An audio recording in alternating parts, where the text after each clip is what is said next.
This is the place. I enjoy training here to the sound of music.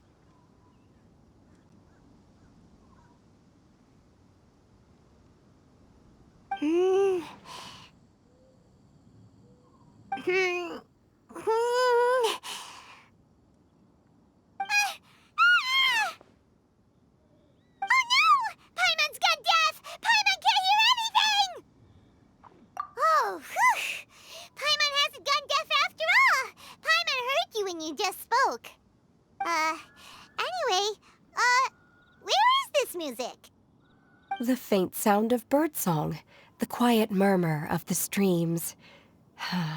These are relaxing sounds. Are they not the music of which you speak? Oh, Paimon wasn't quite done with the description. Okay, fine, it's all Paimon's fault. What we're looking for are not the sounds of nature, but melodies played on special instruments. Oh, and a melody is?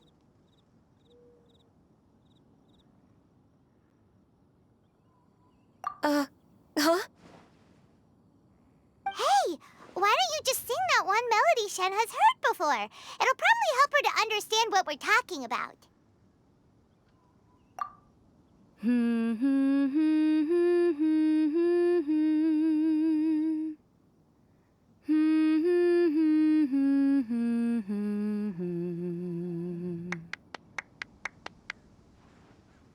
Oh, was that from the opera that Yoonjin sang? That was a melody, and melodies can be called music.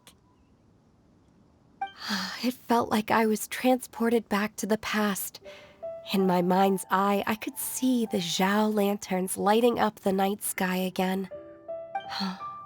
We're all there, raising our glasses and drinking to our heart's content on the Jade Chamber. As I watched Yoonjin's performance, I felt a warm sensation in my heart. And as the drink reached my stomach, it went from warm to hot. When you hummed that melody just now, feelings from a whole year ago came right back to me, as strong as they were on that day. So that's the power of music. Wow, Shenhe. That was so deep! Music definitely has the power to bring up memories. It's like a time capsule with all the special moments from our lives squished inside. What about you, Ganyu? Are there any melodies that have left a deep impression on you? I don't remember if my parents ever sang any lullabies to me. I know some local folk songs, and a few other things come to mind too. The songs of the sailors down at the docks, the little ditties that the vendors call out in front of their beloved shops, the tunes of folk artists performing on the streets. Yes, that's right. In the past, whenever I heard the sound of those tunes, I always felt that they were worlds apart from me. Nenny and Liyue probably view me as a non-human. And they are right, in the sense that I never could connect with humans' artistic expression and their sentiments. So I haven't been able to integrate into their community and be a part of their lives. At least, that's the view I held in the past. Only more recently did I start to realize that the only barriers are ones that I have erected with my imagination. The way those melodies make me feel isn't all that different from other people after all. They're about mundane details of everyday existence. Life's ups and downs, joys and sorrows. Even though we come from different backgrounds and have different stories to tell, when it comes down to the most common things that we see and experience around us each day in the city, in that sense, we're all the same. You go, Ganyu! You're really making progress. You have loads of friends in Liyue Harbor when you think about it. Okay, maybe some are more like coworkers and bosses. But at the very least, Keqing and Shenhe are your friends now, right? Yes, I am. Technically speaking, we should refer to each other by the conventional forms of address used among fellow disciples. But now that I know what constitutes a friendship, I do believe we are more friends than co-disciples. Thank you, everyone. Once the days are warmer, I would like to host you at my home in the city. Please invite Kuching as well. I've planted many types of flowers. I'm sure some of them will be to your taste. You are too kind. I couldn't possibly. Nonsense. You are my friend. I have cultivated and cared for the flowers just as you taught me. Once you've seen them for yourself, I am sure you can advise me how to do an even better job next time. I will save some for decoration. We can feast on the rest. Then, thank you in advance. Wait, what is that saying again? If you insist? Do people say that?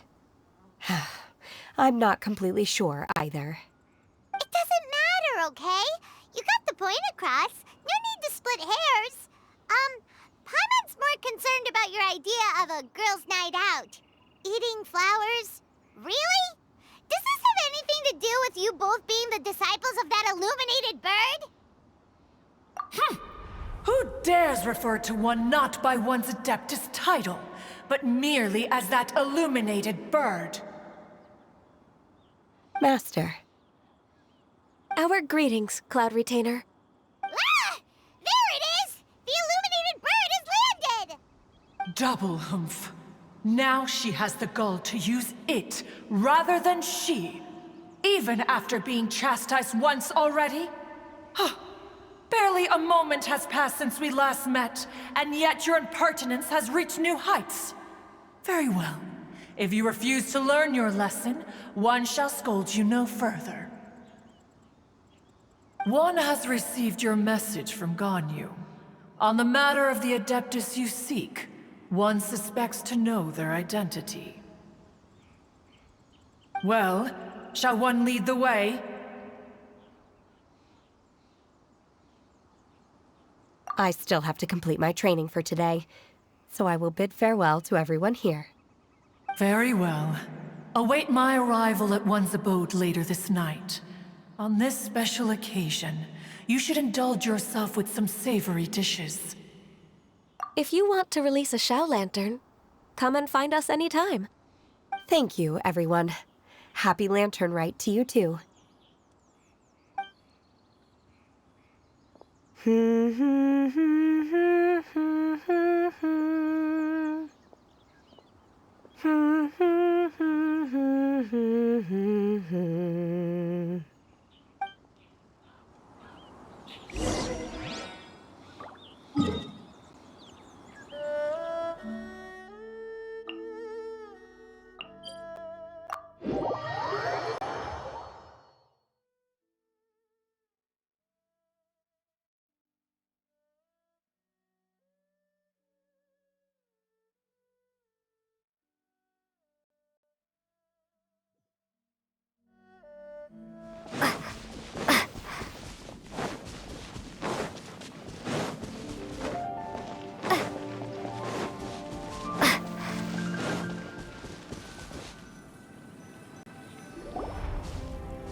Is this Quaily Plains? Cloud Retainer, why did you bring us here? Ganyu is of course familiar with the name Guizhong, but have you ever heard of her? Guizhong is another name of Agentis, the god of dust.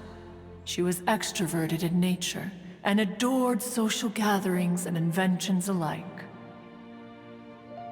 Long ago, this region was yet a prosperous assembly. Guizhong often invited her friends to visit her home, reserving for us seats around the largest stone table. Seagazer would always bring out his latest treasure and place it upon the table. He could be quite the braggart. Though usually a mild-mannered fellow, when it came to those collectibles he was so fond of, he always loved to show them off. Paimon remembers that name. So that's what Sea Gazer was like. He was an old friend and a former rival. One has many memories of him. Once he had brought out the treasure, it would predictably become the center of attention. Neither Guizhong nor One was content to let him just steal the spotlight. So we would then also present our proudest mechanical creations. As Adepti, we were each gifted in our own ways, and naturally proud of our accomplishments in our respective fields of expertise. As a result, One often quarreled with Sea Gazer.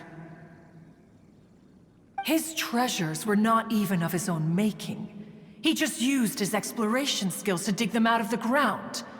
How, pray tell, could he compare to me, when every single one of One's accomplishments were crafted by one's own hand? Cloud Retainer, you are getting competitive again.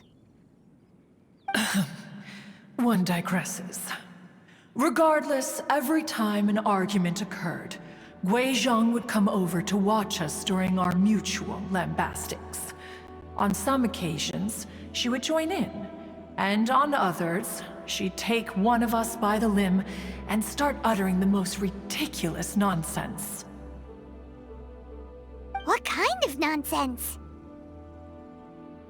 No kind of nonsense were we spared. Sometimes she would brazenly opine, why argue between yourselves when neither of you could ever hope to beat me?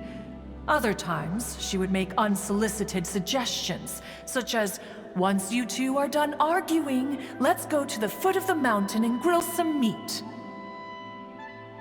She always sought to make everyone happy, and one must say, she had quite the gift for it. No matter what nonsense she said, One never felt bothered or offended. It also helped that she never referred to One as that illuminated bird or ladybird. Come on, get over yourself! Anyway, just as our impassioned arguments would reach the apex of acrimony, Marchosius would bring his delectable dishes to the table. Who would dare snub the stove god and his wondrous creations? At the sight of him, we would all immediately drop the argument and prepare the table for a night of feasting and drinking. Back then, One was always bothered by how the cups Rex Lapis brought were always too square for one's taste. Can you see yourselves ever enjoying a drink from a square cup? Then you are most tolerant, but that is its own virtue. Even One could never find fault with Marchosius's cooking. As we ate, Guizhong would continue to find topics for conversation, filling the table with humor and laughter. Each of those old fossils had their character flaws and points of obstinacy. So why was it that whenever we dined together, we always had a marvelous time? We would drink together from a spot high in the mountains, until the moon set and the sun rose, and only then would the banquet finally come to an end. Streetwood Rambler would often remain to admire the flowers with Guizhong before returning to her own abode. The glaze lilies were far more abundant back then. Entire fields of them would appear to the eye as a veritable sea of flowers.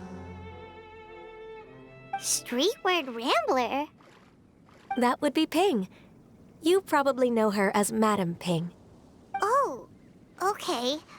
Wait, this is a lovely story and everything, but didn't we come here to find that Adeptus from Mr. Dvorak's story? Or are you saying that it was Guizhong?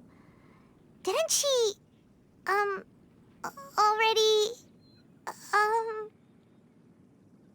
Alas, long has One avoided this place for precisely that reason. The sights here are a reminder of a time long gone, and evoke much sorrow. One should have guessed that you would disrupt one's poignant moment of mourning with your incessant questioning. No matter, one will share the whole story with you now.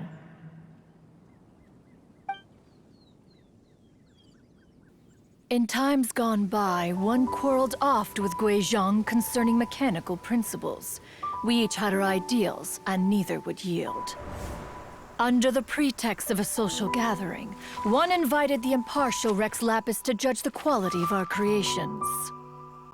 But Rex Lapis declared that Guizhong's Obscuro Vulpus mechanism was superior.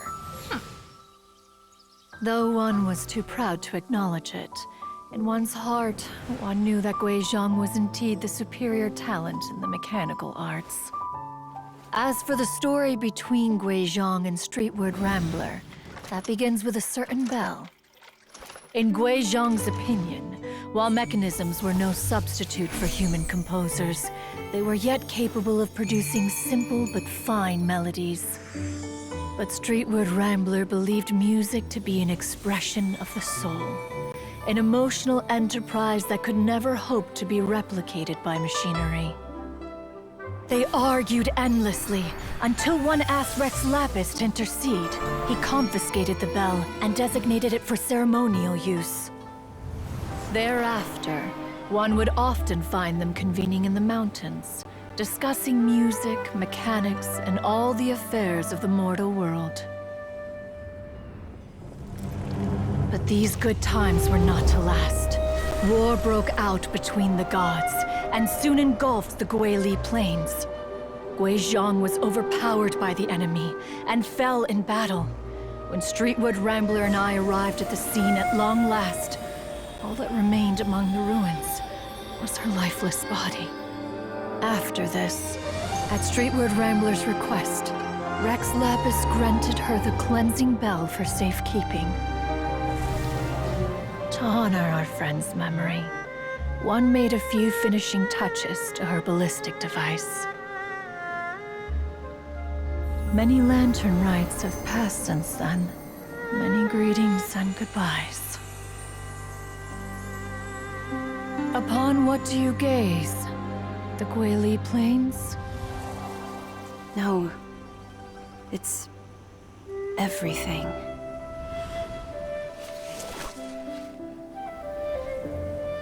We think of human life as like a lantern that's lit one minute and extinguished the next. But are we Adepti so different? Perhaps as dust settles after a storm, we too must one day return to the world below. One has always been austere and private by nature, and has never relished socializing. One's dealings with Guizhong were born out of discussions on the discipline of mechanics. What? You have loads of friends, and you seem pretty chatty. Just because one is not ignorant of social graces does not mean one is fond of them. One is perfectly capable of partaking in conversation despite being introverted. But in the end, one is nothing like Streetward Rambler. She is dauntless but thoughtful, not to mention eloquent and wise. Moreover, her friendship with Guizhong was far greater than one's own. Back when they were rivals, they would often compete against one another in the realm of musical composition. That cleansing bell was one of Guizhong's proudest works, having the ability to both compose and perform. Wait, that's weird. Didn't Madame Ping say she pestered an old friend for that bell? And she also said something about being a vain beauty when she was young or something. Streetward Rambler, a vain beauty. My foot. That bell has a sad history. Clearly, she refrained from sharing with you the truth of its origins, since the right time had not yet come. As for her old friend, who else could it be?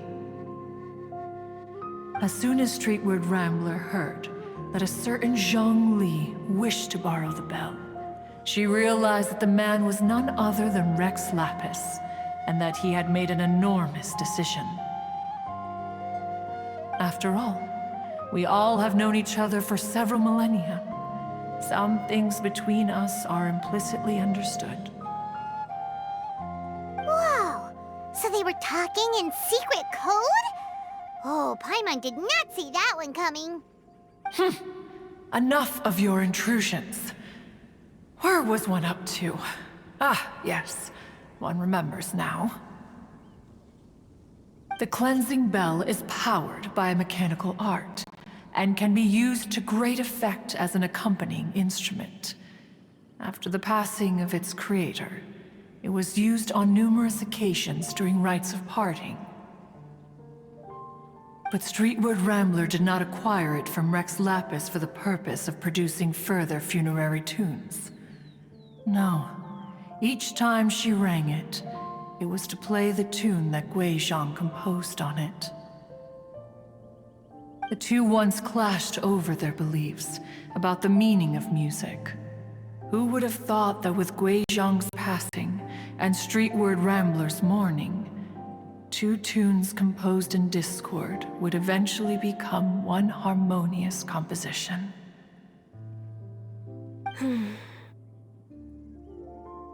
Once upon a time, Streetwood Rambler also loved gatherings, liquor, and music.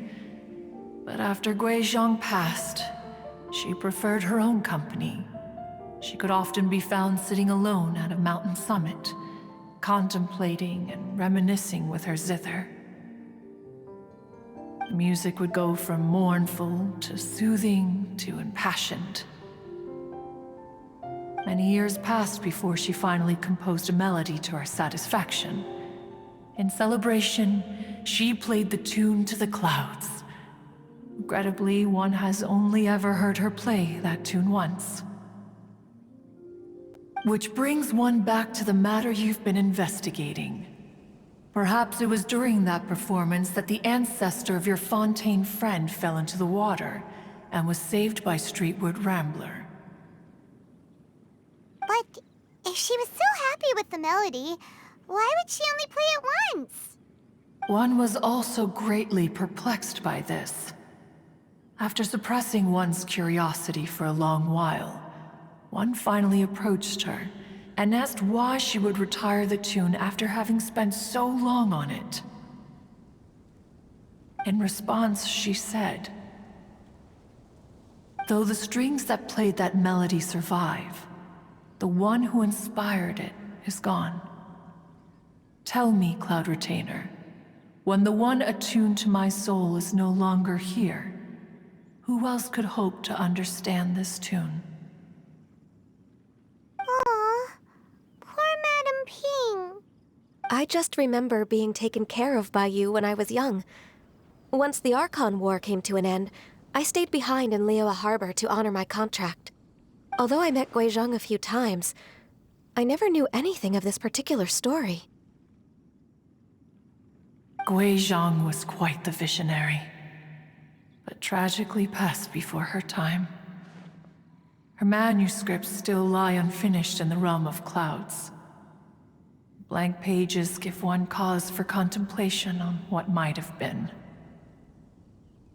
Had you not decided to search for that mystery Adeptus, perhaps these stories, too, would have been lost to the sands of time. As of now, you know the truth. That the Adeptus who rescued the drowning man was none other than Streetwood Rambler. Do you intend to discuss this with her?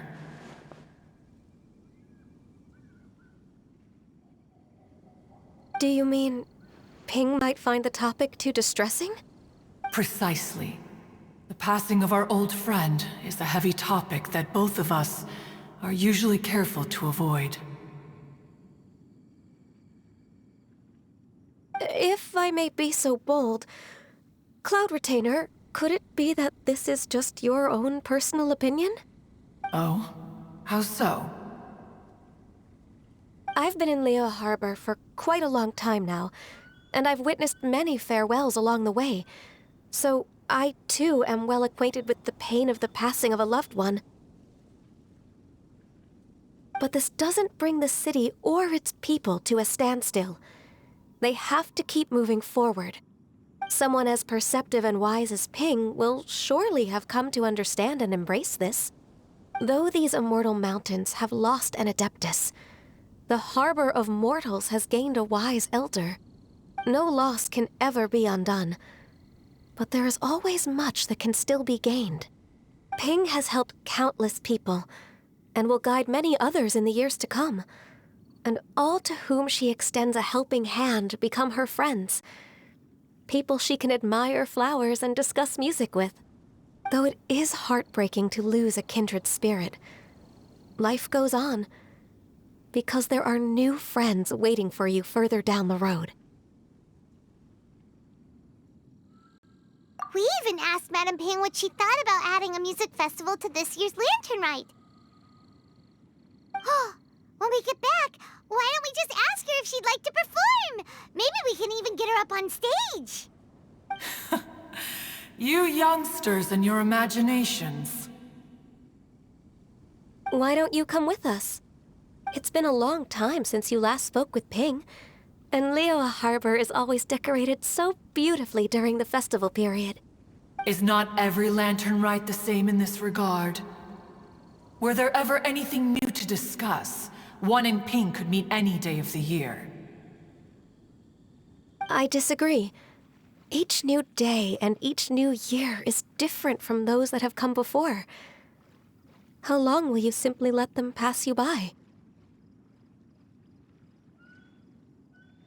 Very well. Then one will be off. If the other old fossils have sneaked away into the city to amuse themselves, one shall soon find out. All right. We should be getting back to the harbor as well. We don't want to keep her waiting. Once the Guili Assembly, now the Guili Plains. Say, if we planted flowers there and cared for them carefully enough, do you think that one day we'd be able to recreate the Sea of Glaze Lilies? Allow one to take back one's praise from a moment prior. You are still far too given to flights of fancy, child. What? Cloud Retainer? You were still listening? One observed that you were making no effort to leave, and returned to chasten and hasten you. This time, one is departing in earnest.